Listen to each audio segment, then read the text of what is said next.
welcome back. Today we're going to talk about what qi is and how it flows in our bodies. This is an absolutely fundamental topic and question within Chinese medicine because qi is something that probably most people have heard about, and I would say most people are probably pretty confused. I was definitely confused for a long time, and since reading the book The Spark in the Machine, which these videos is based off of, my view of qi and understanding of it is so, it has really transformed it. So I'm happy to share some of that with you today. So most people know of qi to be a person's energy or life force, and it seems really vague, and so I think people are like, what do you mean? What does a person's energy in their body? Yes, but that's super ambiguous. I don't understand. In some ways, it still is a bit ambiguous. Like the life force that does run through our bodies is kind of a mystery, just like life is a mystery. And I remember hearing a parable one time by a guy named Sundar Singh, who was a guy from India, and he had said that someone was wondering, what makes a little bird be alive? And they started dissecting the bird and to find what inside of it made it alive. And, in that process of dissecting, obviously it killed the bird and the life of the bird was gone.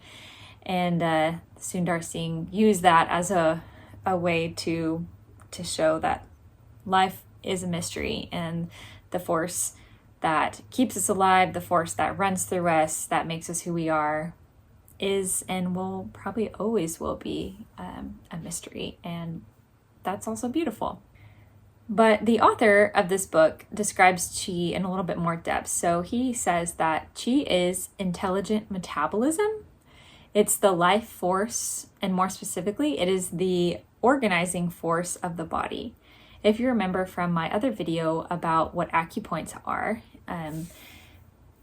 their acupoints are based off of the organizing centers that develop during embryology. So the points in our body that are responsible for growing all of the new parts. Like we have points in our arms and various parts that are responsible for conducting the new growth that's coming out of it. And then what is qi's conduit in the body? How does qi move around? It actually moves around by fascia. And if you aren't familiar with many terminology things within medicine in general, you probably don't know what fascia is. But fascia is the connective tissue that shrink wraps all of our organs and everything inside of our bodies. And surgeons use fascia lines, like where the fascia ends and then connects to another fascia line, in order to make the incisions and do surgery. Because if surgeons are cutting along fascial lines, then the chances of that patient's recovery are going to be much higher. The recovery is going to be much quicker. Surgery is going to go much smoother if they follow the lines. If they don't, then the cells, it's like tearing it. It cuts them down through the middle, and it's a lot harder for the cells to heal back together.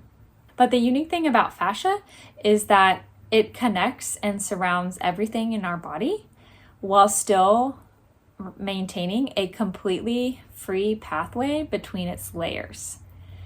This should set off a bell in your head, like ding, ding, ding, ding.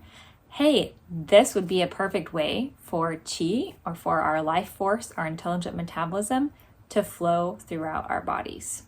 So if qi is intelligent metabolism and acupoints are embryological organizing centers, and then that makes the channels, the meridians, the channels that you hear about in Chinese medicine, to be the fascial planes that connect all of them.